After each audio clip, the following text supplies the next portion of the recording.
தாய் தமிழ் உறவுகளுக்கு வணக்கம். திருமாவளவனுக்கு வந்த திடீர் ஞானோதயம். திருமாவளவனுக்கு வந்த திடீர் ஞானோதயம் என்ற தலைப்பில் இந்த காணொளியை காண்கிறோம். திருமாவளவன் ஏறத்தாழ 10 ஆண்டுகளாக திமுக கூட்டணியில் உள்ளார். கடந்த 2021ஆம் ஆண்டு நடைபெற்ற தமிழக சட்டப்பேரவை தேர்தலுக்கு முன்பாக மு.க. ஸ்டாலின் திமுக ஆட்சிக்கு வந்தால் தமிழகத்தில் ஒரு சொட்டு மது கூட ஓடாது என்று கூறினார். அதேபோன்று கருணாநிதியின் மகள் கனிமொழி அவர்கள் தமிழ்நாட்டில் டாஸ்மாக் கடை திறந்துவிட்டதன் மூலமாக அதிமுக ஆட்சியில் இளம் விதவைகள் பெருகிவிட்டனர் என்று குற்றம் சாட்டினார். ஆனால் திமுக ஆட்சிக்கு வந்தது. திமுக கூட்டணி கட்சியான விடுதலை சிறுத்தை கட்சியும் திமுகவுடன் கூட்டணி அமைத்து 4 தொகுதிகளில் வெற்றி பெற்றது. கடந்த 3 ஆண்டு காலமாக திமுக கூட்டணியில் தான் விடுதலை சிறுத்தை கட்சி உள்ளது. கடந்த பாராளுமன்ற தேர்தலிலும் திமுக கூட்டணியில் தான் விடுதலை சிறுத்தைகள் கட்சி இருந்துள்ளது. தற்பொழுதும் திமுக கூட்டணியில் தான் விடுதலை சிறுத்தை கட்சி உள்ளது. ஆனால் இந்த 3 ஆண்டு கால திமுக ஆட்சியில் திமுக சொன்னதன்படி தன்னுடைய வாக்குறுதியை நிறைவேற்றவில்லை. தமிழகத்தில் மது விலக்கை அமுல்படுத்தவில்லை, மதுக்கடைகளை மூடவில்லை. மாறாக தமிழகத்தில் தெருவுக்கு தெருவாக சாராய கடைகளை திறந்துவிட்டுள்ளது. அதுபோக திமுகவினரே தமிழகத்தில் கஞ்சா கடத்தலில் ஈடுபட்டு வருகிறார்கள், போதைப் பொருள் கடத்தலில் ஈடுபட்டு வருகிறார்கள். விடுதலை சிறுத்தை கட்சியை சார்ந்தவர்களும் இந்த கள்ளச்சாராய வியாபாரத்தில் பங்கு உண்டு. அவர்களும் கஞ்சா கடத்தலில் ஈடுபட்டு வருகிறார்கள், போதைப் பொருள் கடத்தலிலும் ஈடுபட்டு வருகிறார்கள்.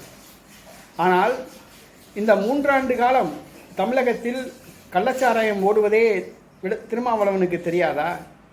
இந்த 3 வருஷம் தமிழ்நாட்டில் டாஸ்மாக் கடைகள் அதிகப்படுத்தது தெரியாதா? தெரு டாஸ்மாக் கடைகளை திறந்தது தெரியாதா? இந்த 3 வருஷம் இந்த டாஸ்மாக் கடையை மூட சொல்லி இந்த திருமாவளவன் ஏதாவது போராட்டம் நடத்தியிருப்பாரா? ஒரு கோரிக்கை வச்சிருப்பாரா? இந்த 3 வருஷம் அமைதி காத்தாப்புல சட்டசபை தேர்தல் முடிஞ்சு போச்சு, பாராளுமன்ற தேர்தல் முடிஞ்சு போச்சு. இனிமேல் அடுத்த சட்டசபை தேர்தல் தான் 2 வருஷம் இருக்குது. இந்த 5 வருஷத்தில் திமுக ஆட்சி மேலே அதிருப்தி வரலாம், திமுக கூட்டணியில் தோல்வியை தழுவலாம், திமுக கூட்டணியில் நாமும் இருந்தால் தோக்கலாம். அதனால் வேறு ஏதாவது கூட்டணியில் போய் சேரலாமா அப்படின்னு திருமாவளவன் பார்த்துக்கிட்டு இருக்காப்புல. இந்த சூழ்நிலையில் மது ஒழிப்பு மாநாடு அப்படின்னு நடத்துகிறாரு. திடீர்னு தான் ஞானோதயம் வந்துச்சா திருமாவளவனுக்கு? இந்த 3 வருஷம் இந்த ஞானோதயம் அவர் கிடையாதா? மதுவை ஒழிக்கணும்னு கோரிக்கை வச்சாரா? ஒரு போராட்டம் நடத்தினாரா? ஒரு ஆர்ப்பாட்டம் நடத்தினாரா? மதுவிலக்குக்கு எதிராக ஒரு உண்ணாவிரதம் நடத்தினாரா? எதுவுமே பண்ணலையே.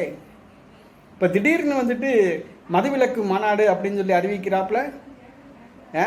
உங்களுடைய கூட்டணி கட்சி தாங்க தமிழ்நாட்டில் ஆட்சியில் இருக்குது.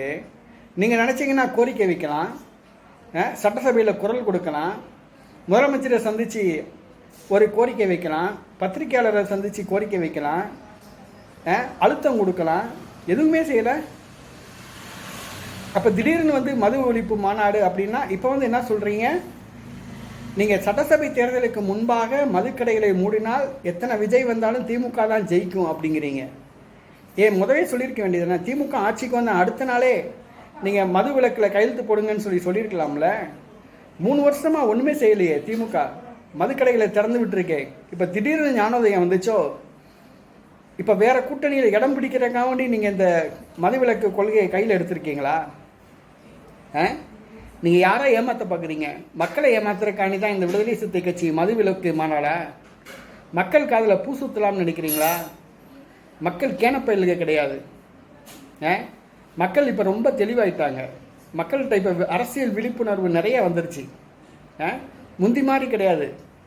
முந்தி தான் சாஞ்ச பக்கம் அப்படி இருப்பாங்க. இப்போ அப்படி கிடையாது. அது இளைஞர்கள், இளம் பெண்கள், பள்ளி மாணவிகள் 18 வயசுலேயே வாக்காளர்கள் வாக்குரிமை பெற்றுறாங்க. இனிமேல் நீங்கள் மக்களை ஏமாற்ற முடியாது. உங்களுடைய ஆதிதிராவிட சமூகத்தை அவங்களே நீங்கள் ஏமாற்ற முடியாது இனிமேல். சரிங்களா? மதுவிலக்கு நீங்கள் நடத்துகிற ஒரு மதுவிலக்கு மாநாடு ஒரு கண் துடைப்பு. அப்படி இல்லாட்டினா திமுக கூட்டணிக்கு நீங்கள் அதிக சீட்டு வாங்கணுங்கிறக்காண்டி மிரட்டல். திமுக கூட்டணியிலேருந்து வெளியேறுவேன் அப்படின்னு சொல்லி மிரட்டுறீங்க. இல்லாட்டினா அதிமுக விசிகாவுக்கு அதிமுகவுக்கும் விஜய் கட்சிக்கு இப்போமே துண்டு போடுறீங்க. அதுதான் விஷயம், வேறு எதுக்குமே கிடையாது.